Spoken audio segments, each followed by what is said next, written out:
Authorities have confirmed that more than 20 people have died and over 100 others injured following a shooting incident in Las Vegas. The number of casualties could rise. 2 police officers are among the injured and 1 is in a critical condition. A massive manhunt for the suspects is currently underway as police call for members of the public to stay off the area. The shooting happened in the Mandalay Bay Casino during a country music festival. A video of the incident has been posted online. Rusell Bleck filmed the incident while running towards his panicking friends as the shots rent the air. Some of the witnesses spoke of their horror as the shooting was underway.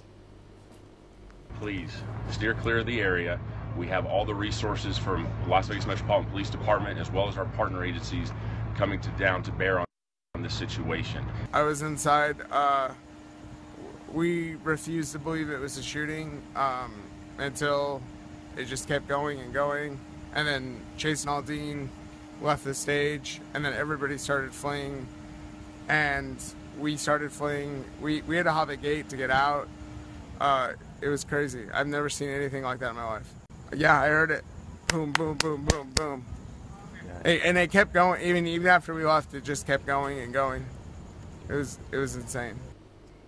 Disturbing news indeed coming from the U.S. Let's get you more on that story from CGTN's Phil Lavelle, who joins us on the phone from Los Angeles. Phil, this has turned out to be quite a horrific attack. What more can you tell us?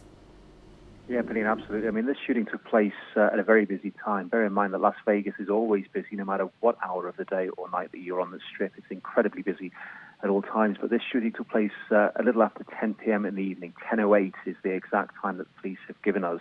And it appears that the gunman was shooting from the 32nd floor of the Mandalay Bay Hotel. Now, anybody familiar with Las Vegas will know this is an absolutely enormous complex. He was shooting from the window with what authorities have described as a submachine gun. Now, this is a weapon that is actually illegal in the United States. He was firing what appears to be in an indiscriminate fashion. He wasn't firing at any specific target, bearing in mind that he was very high up.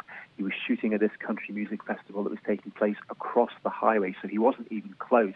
And witnesses have described how the gunshots just rang out, that they were targeted indiscriminately, that these shots were fired, and they were sprayed. They were literally sprayed with these bullets, and people were stopping. They didn't know where to go. Some people ran, others froze, and they waited for the gunshots to stop, and they paused briefly while this man refilled the cartridge, and then they began again. As we understand it, the authorities are now telling us that at least 20 people have been killed, as you say, 2 of them off-duty police officers, many more injured. We're looking at numbering at least 100, some people in a critical condition. The gunman himself is now dead. Police know who he is. They say he was a local man.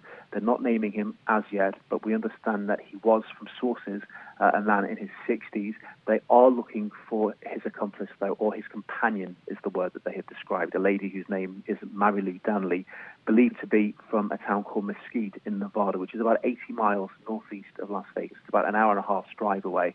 They're also looking for 2 vehicles, a Hyundai and a Chrysler, both thought to be linked to either him or to Hare. Hare whereabouts are unknown. Witnesses have said that the 2 of them were seen in the hotel prior to the attack, though no idea what has happened to Hare. But we understand that several locations are now being searched, both nearby and in Mystique. Now, the room that this shooting took place in, as I say, on the 32nd floor, anybody familiar with these hotels knows that you cannot open the windows from most of these rooms. So the likelihood is that he would have shot out of this window. He'd have had to shoot through the glass, which would have, of course, raised some alarm within the hotel itself, because it would have been, people would have heard this. We understand that the police raced up to the 32nd floor. There was an explosion. They had to blow the door open. He was neutralized initially with some kind of stun grenade, then shot dead by police. But as I say, they're not naming him yet. The area is still on lockdown for a short time. McCarran Airport, which is the main airport in Las Vegas, flights were stopped. Flights have since resumed. But, you know, as I say, this is an area that is very, very busy. Las Vegas, always busy, no matter what time of day or night.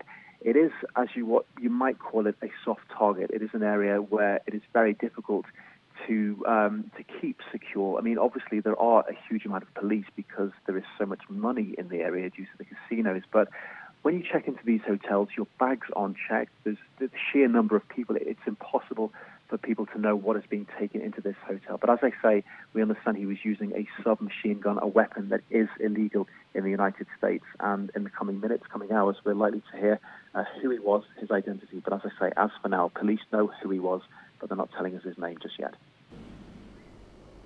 Quite horrific indeed. For Lavelle on the line for us from Los Angeles, thank you.